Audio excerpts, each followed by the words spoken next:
एक बनिए की 4 कन्याएं थीं, एक से बढ़कर एक सुंदर। एक दिन चारों नदी पर नहाने गईं, तभी वहां का राजा नदी के किनारे से जा रहा था। कौतूहलवश वह एक पेड़ की ओट लेकर उनकी बातें सुनने लगा। बड़ी कन्या बोली, राजा के रसोइये से ब्याह करती तो अच्छी अच्छी चीजें खाती। मंझली कन्या बोली, मंत्री से ब्याह करती तो अच्छी साड़ी पहनती। उससे छोटी बोली, कोतवाल से ब्याह करती तो किसी से ना डरती। सबसे छोटी, जो सबसे सुंदर थी, वह बोली, राजा से विवाह करती तो राजा पटरानी की तरह रखता, कभी दूर ना करता। राजा ने यह सब सुन लिया। महल में लौटकर बनिए को बुलवाया और सब कुछ बताकर जिस कन्या का जिससे विवाह करने का मन था उससे करवा दिया और खुद छोटी कन्या से विवाह कर उसे पटरानी बनाकर चैन से रहने लगा और अन्य कन्याएं विवाह कर वहां दासी बन गईं।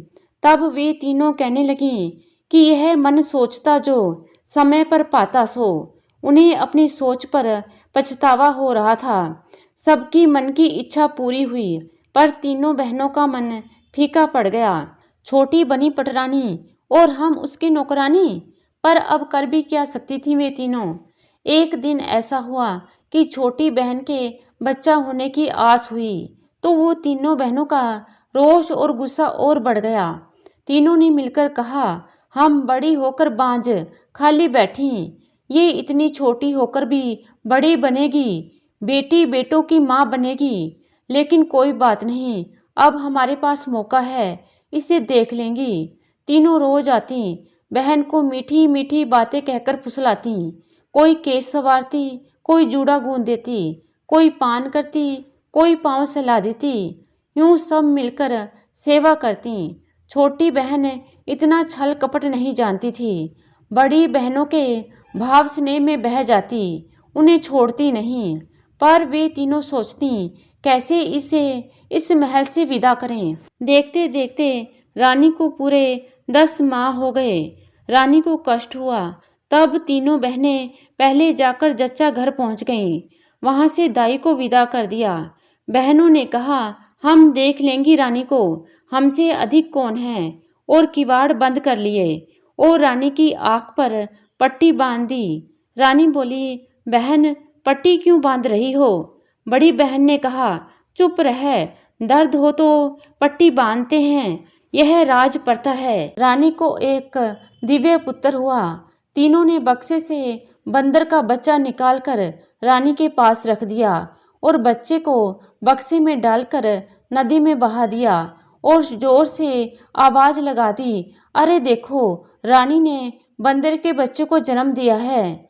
सब अवाक रह गए कि आदमी कभी बंदर को जन्म दे सकता है। अब सब खुसर फुसर करने लगे। राजा ने सुना कि रानी ने बंदर के बच्चे को जन्म दिया है तो शर्म से राजा का सिर झुक गया, पर चुप रह गए।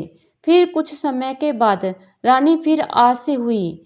तीनों बहनों ने फिर उसके साथ वही किया। रानी के पुत्र को बक्से में डाल दिया और रानी के पास एक बिल्ली के बच्चे को रख दिया। राजा फिर चिंतित हुए, पर भाग्य जान चुप रहे। तीसरी बार रानी फिर आस से हुई। अब की बार रानी ने एक पुत्री को जन्म दिया। इस बार तीनों बहनों ने उसके पास कुत्ते के बच्चे को रख दिया और चारों ओर बात फैला दी कि अब आदमी के भी जीव जंतु पैदा होने लगे। राजा के कानों में बात गई और राजा ने सोचा, ये असुर रानी है, इसे मैंने पटरानी बनाकर रखा है, इतने ठाट बाट से रखा। सच असुर रानी ना होती तो क्या कुत्ते बंदर बिल्ली के बच्चे पैदा करती। राजा ने रानी को कारागार में बंद करवा दिया।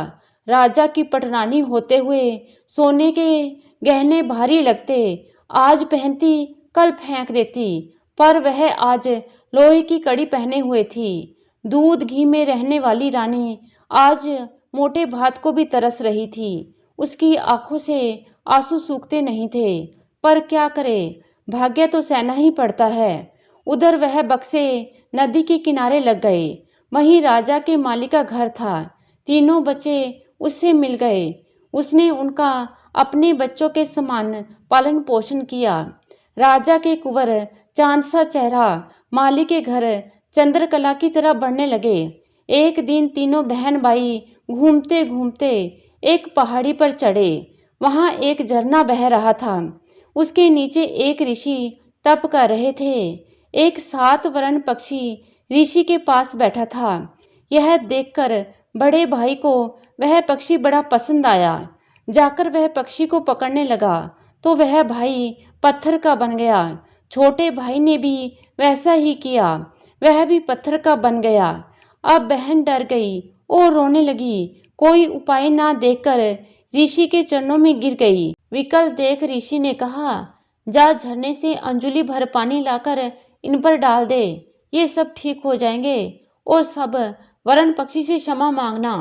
बहन ने वैसा ही किया। भाई जीवित हो गए और वरण पक्षी के पाँव में पड़ गए।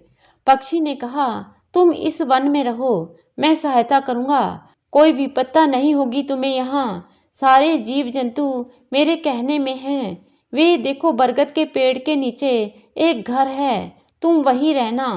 तीनों भाई बहन वहीं रहने लगे।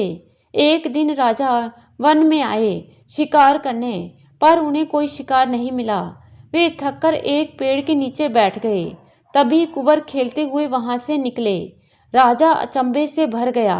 वन में इतने सुंदर बालक कहाँ से आए? दोनों को पास बुलवाया, गोद में बिठाया और पूछा, किसके बेटे हो? वह बोले, हम माली की संतान हैं। वन में एक पक्षी हमारा साथी है, उसने हमें यहाँ रखा है। माली के चांद जैसे बेटे, पर मेरे भाग्य में कुत्ता बिल्ली। सोचकर राजा दुखी हो रो पड़े। राजा का दुख देखकर उन्होंने उसको समझाया और पूछा कि आप यहाँ कैसे? तब राजा ने कहा कि वह शिकार खेलने जंगल में आया था और थक कर यहाँ बैठ गया। तब दोनों कुंवरों ने कहा, सांझ ढल रही है, आज आप हमारे घर चलें और हमारे मेहमान बने। बच्चे राजा का हाथ पकड़कर उसे अपने घर ले गए।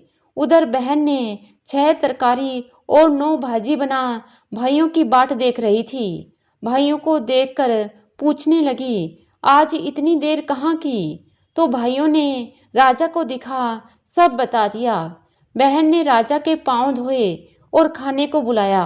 राजा वह अद्भुत खाना खाकर बोले, ऐसा स्वादिष्ट खाना कभी न खाया। तब पक्षी ने कहा, ये कैसा खाना? एक बार लंका के राजा ने निमंत्रण दिया, वहां मानिक मोती की तरकारी बनाई गई, वह चखते तो इसे हटा देते। पक्षी की बात सुनकर राजा हंसे और कहा, क्या मानिक मोती की भी तरकारी होती है? तब पक्षी ने कहा, कुत्ते बिल्ली बंदर आदमी जन्म दे सकें तो यह तुम मान लोगे, मेरी बात पर हंसी आ रही है। सुनकर राजा अवाक रह गए। मेरे घर की खबर पक्षी ने कैसे जानी? ये सब जानता है। पक्षी के पांव पड़ विनती की। तब पक्षी ने सारा राज खोल दिया। राजा अपने बेटी बेटों को लेकर घर गए।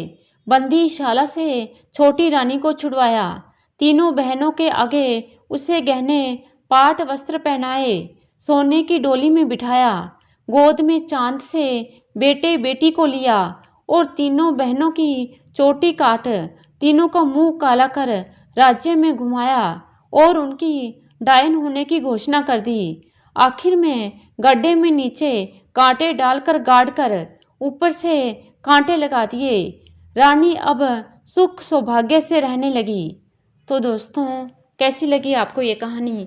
आशा करती हूँ कहानी को पसंद करेंगे। धन्यवाद।